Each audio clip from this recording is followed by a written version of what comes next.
Hello friends, आज हम पढ़ेंगे प्रमाण परीक्षा किसके अनुसार, आचार्य चरक के अनुसार। ये कहाँ वर्णित है? ये चरक संहिता पार्ट फर्स्ट के विमान स्थान के अध्याय नंबर 8 जिसका नाम है रोग पेशक जीतीय विमान अध्याय, उसके श्लोक में 117 में वर्णित है। तो दशविध आतुर परीक्षा जो हमने पढ़ी थी उसका लिंक डिस्क्रिप्शन में दे दिया जाएगा। और उसके बाद हमने सार परीक्षा पढ़ी थी, उसके बाद हमने सानन परीक्षा पढ़ी थी, उससे पहले हमने प्रकृति परीक्षा पढ़ी थी। तो ये सब परीक्षा हम पढ़ चुके हैं। तो ये 10वीं आदर परीक्षा में सबसे पहले हमने प्रकृति परीक्षा पढ़ी, फिर विकृति परीक्षा। विकृति हम जानते हैं, रोग जो होता है वो ये दोष दूषे देश काल पर डिपेंड करता है कि रोग उत्तम है, मतलब बलवान है, या मध्य बल है, या हीन बल है। सार हम देख चुके हैं, उसकी लिंक वीडियो का लिंक भी डिस्क्रिप्शन में दे दिया जाएगा। सहनन परीक्षा भी पढ़ चुके हैं, उसका लिंक भी वीडियो के डिस्क्रिप्शन में दे दिया जाएगा। आज हम पढ़ेंगे प्रमाण परीक्षा। तो प्रमाण परीक्षा क्या होती है आचार्य चरक के अनुसार वो हम देखेंगे। तो सबसे पहले आते हैं श्लोक पर, ये क्या कहते हैं। प्रमाणश्चाइति शरीर प्रमाणम पुनर्यथा स्वेन अंगुली प्रमाणेनु उपदेक्षेत। तो अपनी अपनी उंगली के प्रमाण से शरीर के प्रमाण का उपदेश दिया जा रहा है। मतलब जिस बॉडी को अपना कोई भी पार्ट मेज़र करना है तो वो अपनी उंगली के ही पार्ट से मेज़र करे। कोई छोटा बच्चा है उसको मेज़र करना है, वो अपनी उंगली के पार्ट से मेज़र करे। लेडी है यानी कि फीमेल है, उसको अपना मेज़र करना है, अपनी उंगली से मेज़र करे। अगर पुरुष है, डिफरेंट पुरुष है, मतलब कोई पंजाब का पुरुष है, कोई हरियाणा का पुरुष है, कोई यूपी का है, कोई मतलब डिफरेंट देश के पुरुष हैं, वो अपनी उंगली से स्वयं अपनी बॉडी को मेज़र करें। ठीक है। तो ऊंचाई, उत्छेद, विस्तार, आयाम यथाक्रम तत्र पादो चत्वारि षट चतुर्दश अंगुलानी। तो पैर 4, 6, 14 अंगुल का क्रम से होता है। मतलब पैर की ऊंचाई जो होती है वो 4 अंगुल होती है, चौड़ाई जो होती है वो 6 अंगुल होती है, और लंबाई जो होती है वो 14 अंगुल होती है। जिसको भी मेज़र करना है वो अपनी उंगली के 4 अंगुल उसकी ऊंचाई होगी, उंगली के 6 अंगुल रखेंगे तो चौड़ाई होगी, और लंबाई भी 14 अंगुल होती है। मतलब ये 1 अंगुल हुआ, ये 2 अंगुल हुआ, ये 3 अंगुल हुआ, ये 4 अंगुल हुआ। तो 4 अंगुल चौड़ाई जो होगी वो पैर की होती है, पैर की ऊंचाई 4 अंगुल होती है। जंघा की जो लंबाई होती है वो अष्टादश अंगुल, षोडश अंगुल परिक्षेपे। षोडश अंगुल यानी कि 16 अंगुल जो होता है वो जंघा की गोलाई होती है, मतलब सर्कुलरी सर्कमफ्रेंस जो है, सर्कमफ्रेंस 16 अंगुल है जंघा की, और लंबाई कितनी है 18 अंगुल।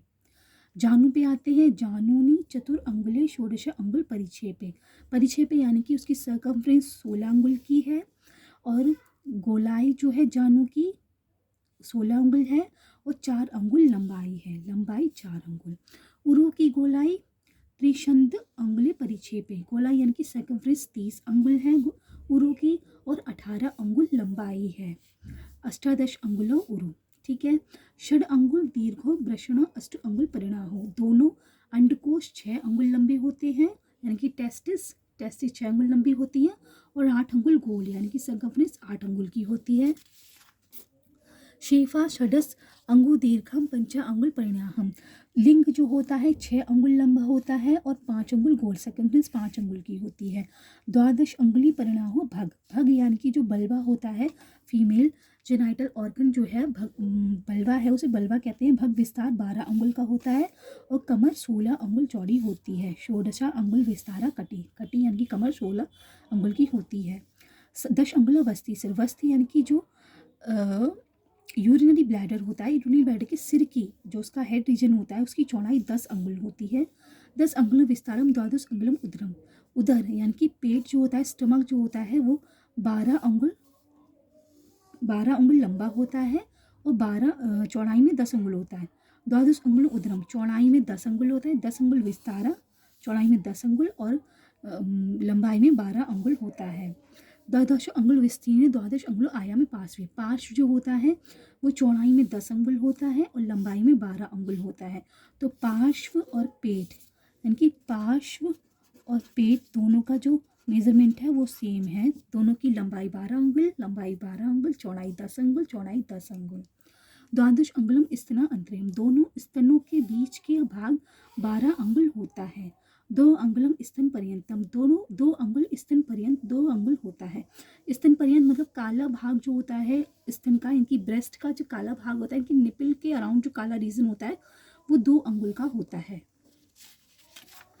चतुर्विंशति अंगुल विशालम द्वादश अंगुलम उत्सीदा उरा।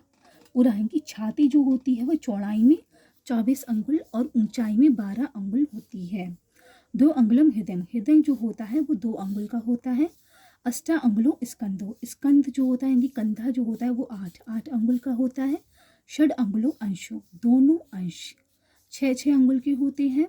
षोडशा अंगुल प्रबाहु, प्रबाहु जो होती है वो 16 अंगुल की होती है। दोनों प्रपाणी, कोहनी से लेके कलाई तक का भाग, कोहनी से लेके कलाई तक का भाग जो होता है वो 15 अंगुल होता है।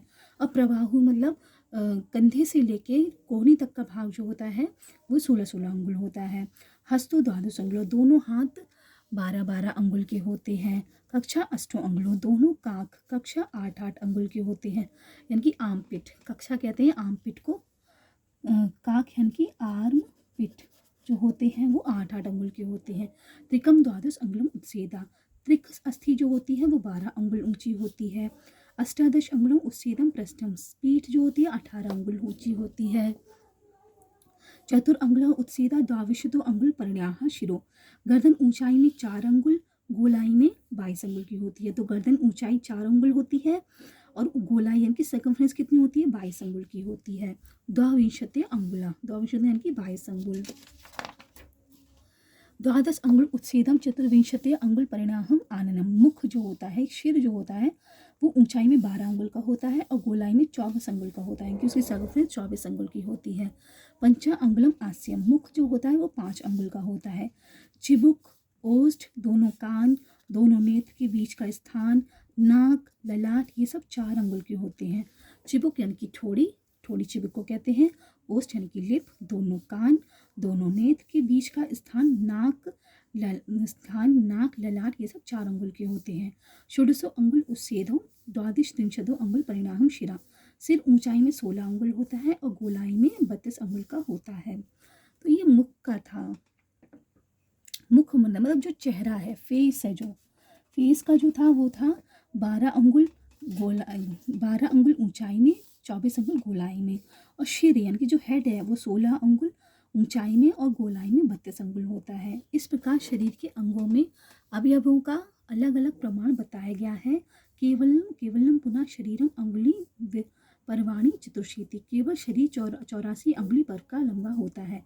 तो अगर डिफरेंट पीपल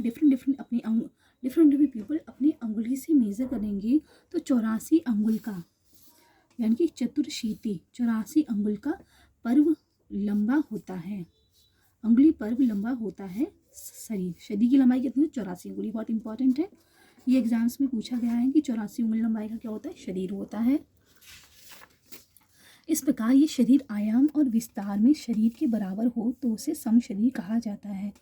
तो आयाम यानी कि दोनों हाथों को फैलाकर, दोनों हाथों को फैला लिया, चौड़ाई हो गई।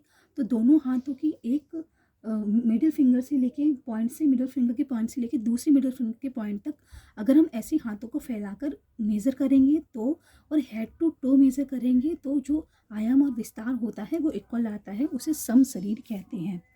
इस शरीर में आयु, बल, ओज, ऐश्वर्य, धन और अन्य अपने मन के अनुकूल पदार्थ प्राप्त होते रहते हैं। यदि इस मान से शरीर हीन या अधिक प्रमाण हो तो उसकी आयु, बल, ओज, सुखादि हीन और मध्य होते हैं।